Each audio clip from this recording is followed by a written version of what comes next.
What's up? It's Wick for Xiaomify, and today we're looking at the all-new Xiaomi 11T Pro. We're gonna look at its tech specs, take some photos with it, listen to its audio, and see how well it holds up. So, is it any good?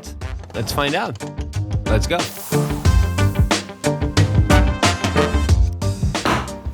In the box, you know what to expect by now. We've got a basic protective case, a SIM card ejector tool, then we've got the 11T Pro itself, a 120 watts wall charger, and a USB-C cable. That's about it. So let's go over some of its tech specs and let's try it out.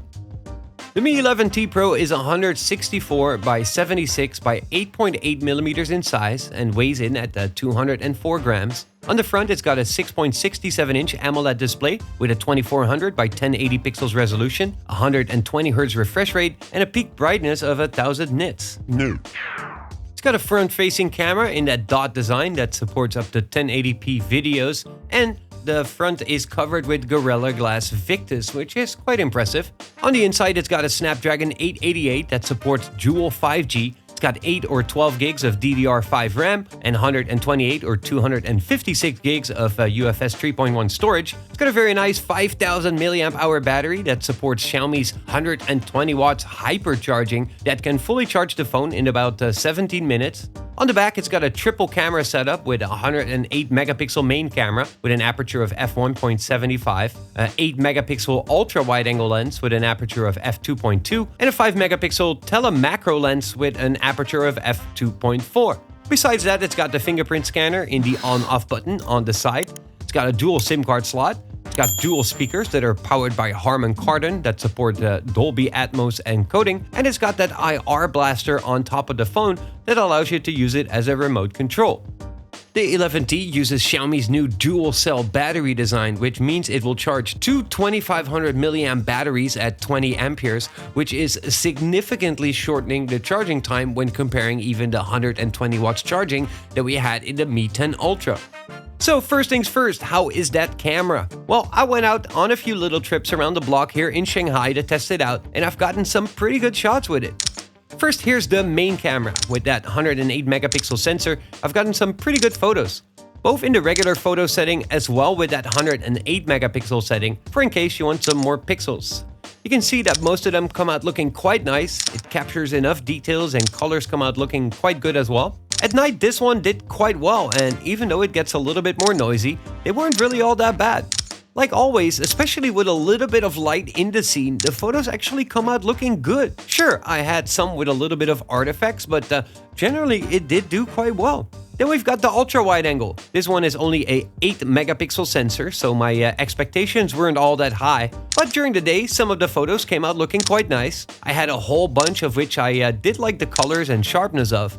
Some of the photos do have a bit of an HDR look, and it's not perfectly sharp around the edges, although that kind of was to be expected. But, as expected, when it gets a little bit darker, this one does drop in quality quite drastically. There's really quite a lot more noise and some artifacts, so the ultra wide angle is mostly for use during the day, in my opinion. Then there's the 5 megapixel macro lens, which never is my favorite lens, but that being said, I was quite surprised that the pictures that I've taken with these come out looking very good. You really got a focus of just 3 centimeters away from the lens, and I actually did get some pretty cool shots with it. It's not bad at all. Then we've got some video. The main lens can shoot 8K video, but that gets very wobbly and is not very stabilized, so that might just be good for use on a tripod. The 4K video though is a little bit more manageable, and with this I've got some decent shots that came out looking quite good. It does have some juddering or stuttering when panning, as you can see here. At night I found the shots to be very contrast heavy, which I'm not really used to seeing from Xiaomi. The shots are not the best ever, but in some situations when there's a little bit more light in the scene, they came out looking quite okay. Also, I noticed that the software image stabilization really has some trouble with night videos when I'm walking. You can see some of these artifacts right here. When I'm standing still, it's just fine though. The ultra-wide angle is also quite capable of filming. These are only 1080p videos, so I have to scale them up to fit this 4K frame. And especially during the day, I've gotten some good shots and they look quite smooth. At night, the shots with the ultra-wide are not very good though. Then I've taken some selfie photos, which are not amazing, but they're actually not bad either. So pretty much like I would expect. Not the best, but also not bad at all. I've also done a few selfie videos with it. Some of them actually come out looking very, very nice. I was surprised. And well, like you see, they're only 1080p, so I did scale those up again. But there's a few things that I do want to point out about the camera, as the Mi 10T Pro that I've reviewed last year did have optical image stabilization on the main lens, which it seems to be lacking this year, and it did have a 13 megapixel ultra wide angle lens as opposed to the 8 megapixel on the 11T Pro, and it did have a 20 megapixel front facing camera compared to the 16 megapixel on the 11T Pro. So in the camera department, the 11T Pro did not make a lot of progress as opposed to last year's Mi 10T Pro. In terms of performance, the Xiaomi 11T Pro is what you would expect. It's fast, it's snappy, and for the few weeks that I've been using it, it held up super well and it performed just fine. It has that Snapdragon 888, which I guess is still the flagship processor at the moment, so in general the performance is good, pretty much as good as it gets. Also, playing some games was no problem on it. I've played some PUBG, and it easily manages to play that on its highest settings, as you would expect. It did get quite warm, like any phone that is rocking that Snapdragon, but luckily I didn't have it overheat and it did quite well. Another good thing on the 11T Pro is the audio.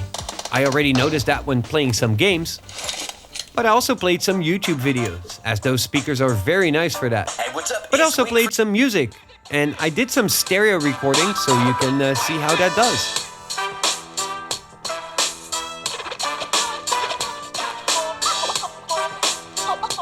So yeah, the speakers are like I would expect. They're pretty good. I like the sound. They're rich and full and wide, so the speakers are great.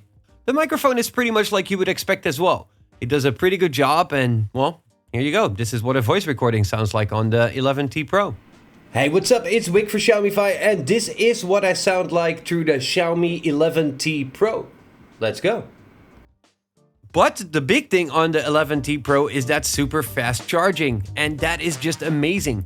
I've tried that out a bunch of times now, and it really goes from 0 to 70% in like 10 minutes, and it fully charges the phone in under 20 minutes every time, which is really impressive. The phone does get a little bit warmer when charging it on 120 watts, but it really didn't get crazy hot, so I'm quite comfortable with that.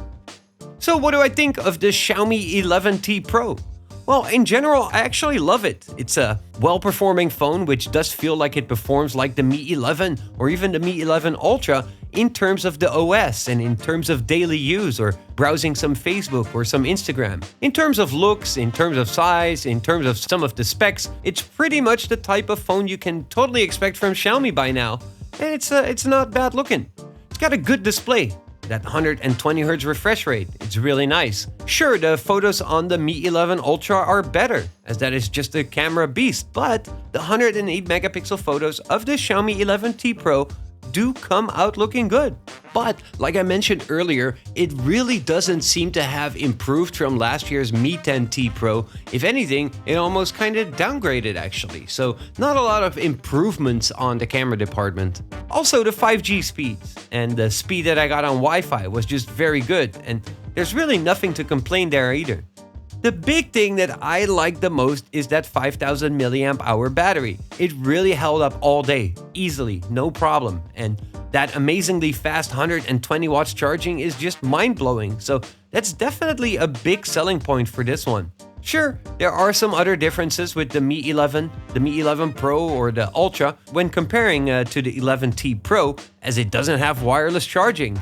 But that is a trade-off that you'll need to make for this T line of phones. Also the fingerprint scanner. Sure, it's not on the front of the phone, under the display, but I actually don't mind that it has the fingerprint scanner on the side, as it did work very well and very fast, so those are some trade-offs that I personally will gladly make.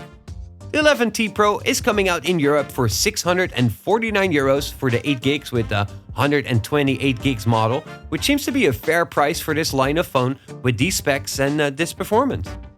So that's it for the Xiaomi 11T Pro. Is this the phone that you want to pick up or not? Do you think this is the best phone on the market from Xiaomi's line right now? Or do you think they could do without and you're just interested in the 11 line? Let me know in the comment section below this video what you guys think, and don't forget to give me a little like below this video to show me that you liked it. And if you're not subscribed to the channel yet, well, know that you probably should. As always, thank you guys for watching, and I hope to see y'all soon. Peace!